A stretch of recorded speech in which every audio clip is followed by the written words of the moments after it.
Howdy everybody, and welcome back to the Mega Man tutorial. Last time we added the ability for Mega Man to palette swap and use multiple weapons. So this time I believe we will add in the ability for Mega Man to take damage. So let's get cracking. But first, we need to squash a small bug noticed by friend of the show, Juan. Over in our object introduction, you can find that back over in your room objects section. We have the city background, which is supposed to be scrolling up slowly while the camera scrolls up faster in the introduction room. And then when they get to the top, it stops scrolling and everything should be good. And you get your background and title and all that fun stuff. But the background was actually continuing to scroll even past the point where it should have stopped. And Juan noticed this and told me about it, so I created a quick fix for it.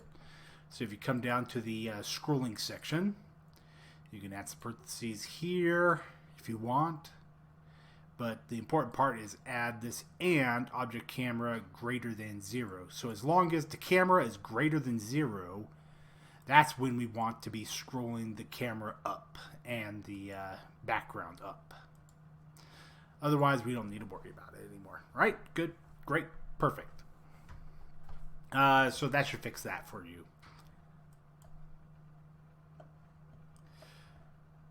Kill that. Kill that. Kill that.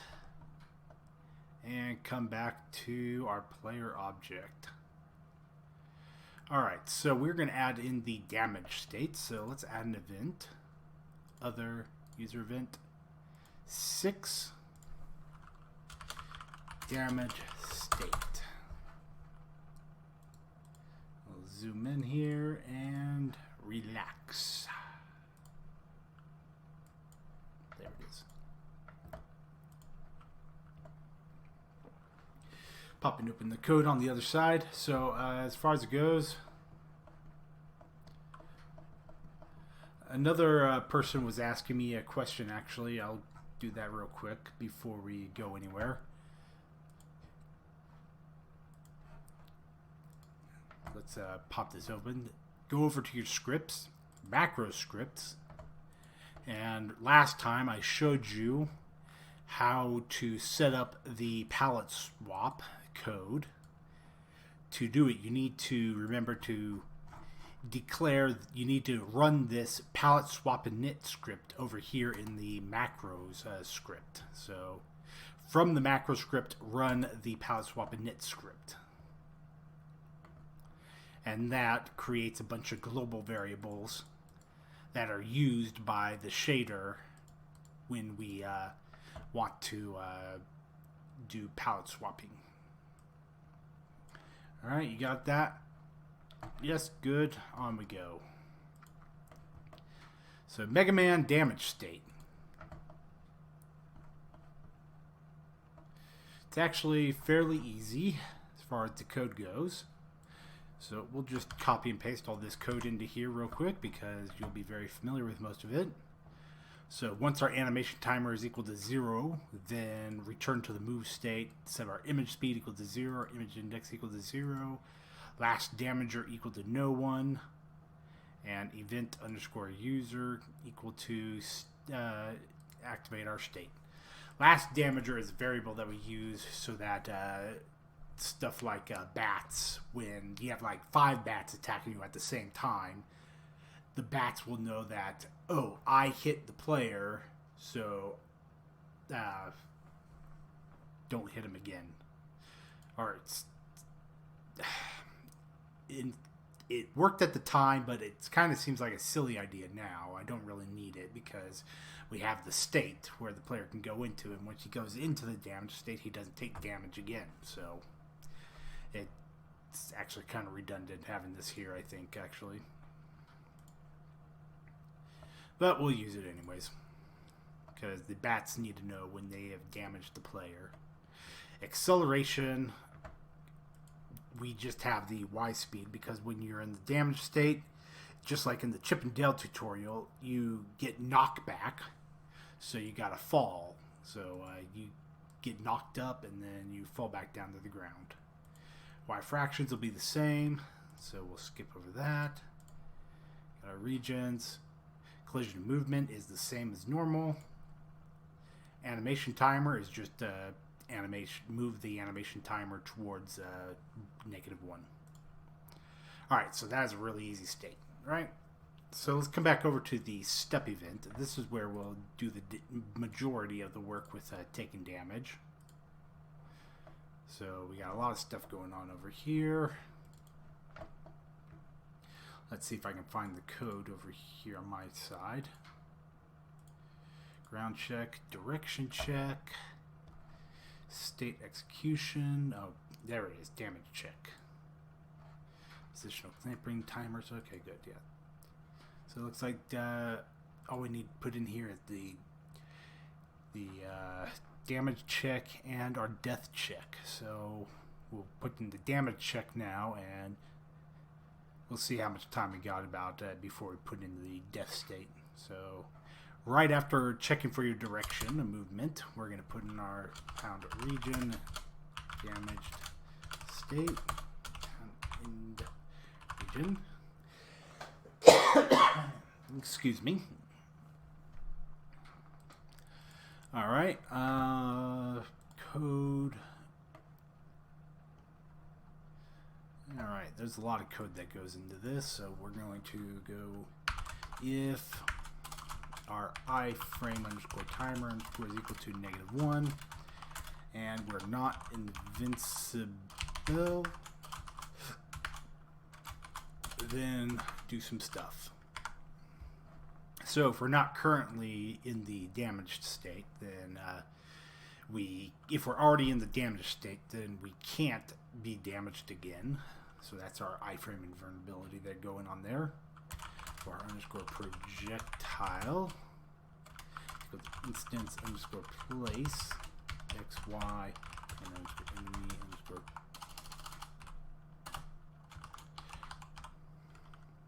projectile. Our underscore enemy is equal to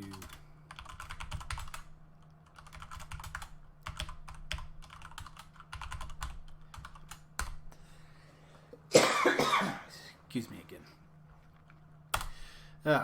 So I'm still not quite over my cold yet, but it's just a little bit of coughing that goes on. So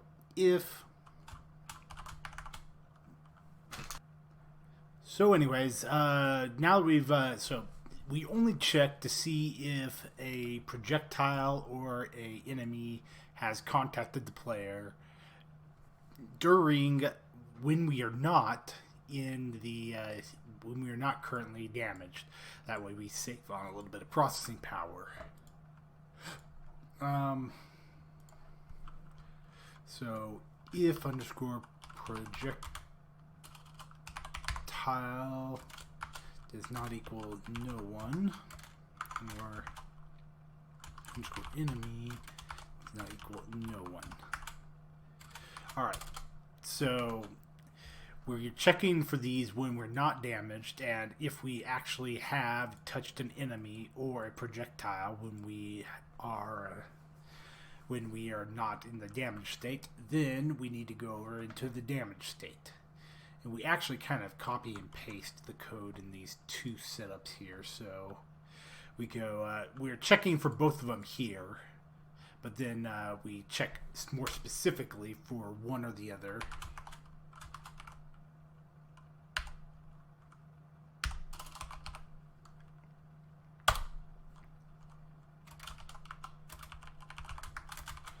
Specifically check for a projectile first, and then we check for if we got hit by an enemy.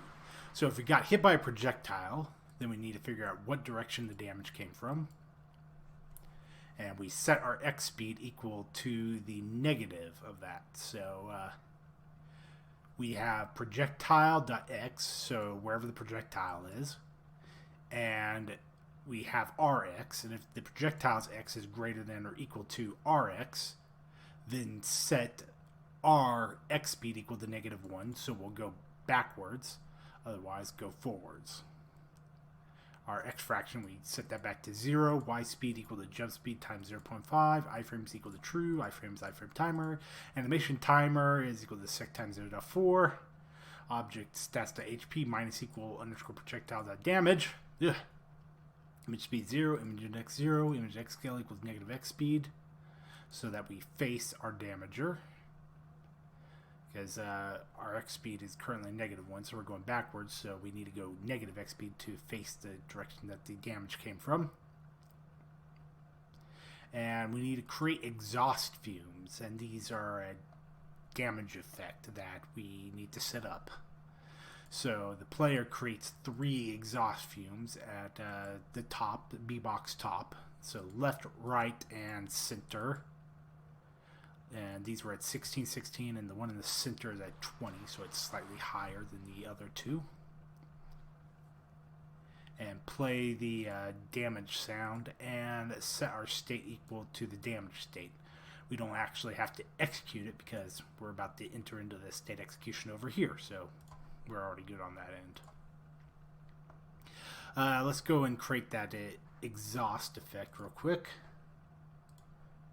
Come over to your objects, your effects, create object, obj underscore exhaust underscore effect.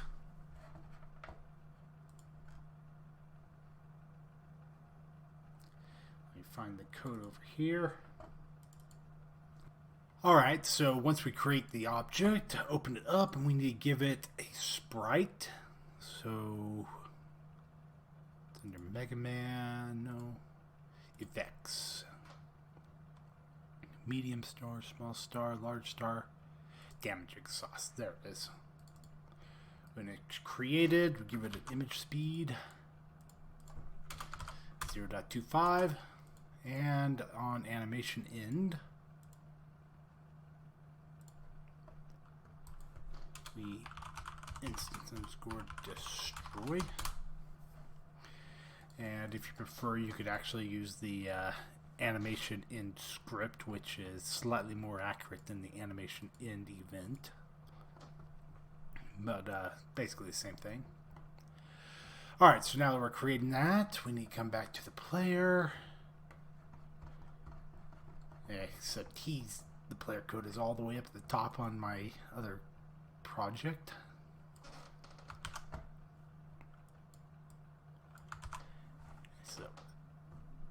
Have to do a lot of scrolling there.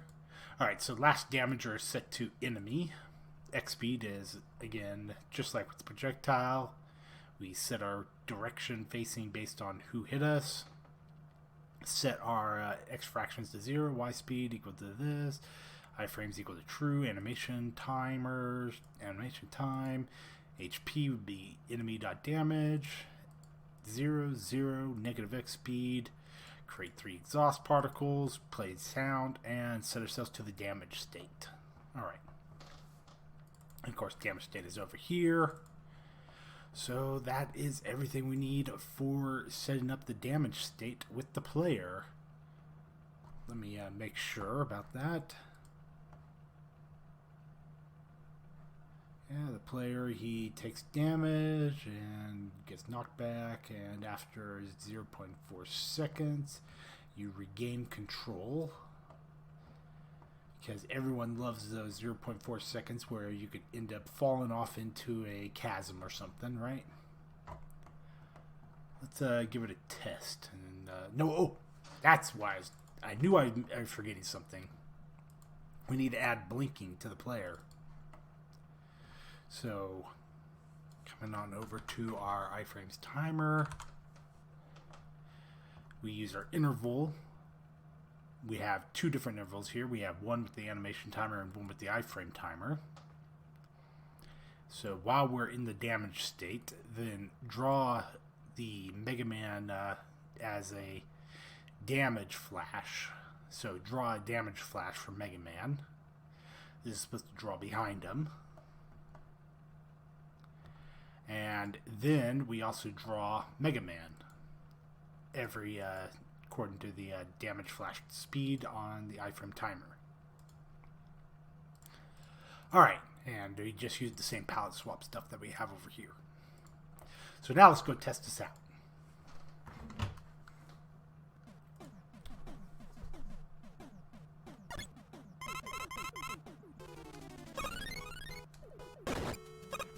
There we go.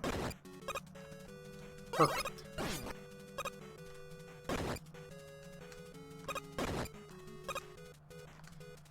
But we don't die yet. I think we'll put this in next time because I'm having a little bit of issues with coughing. I don't want to cough anymore. So, thank you everybody for joining. And let me read off some Patreon names for everybody.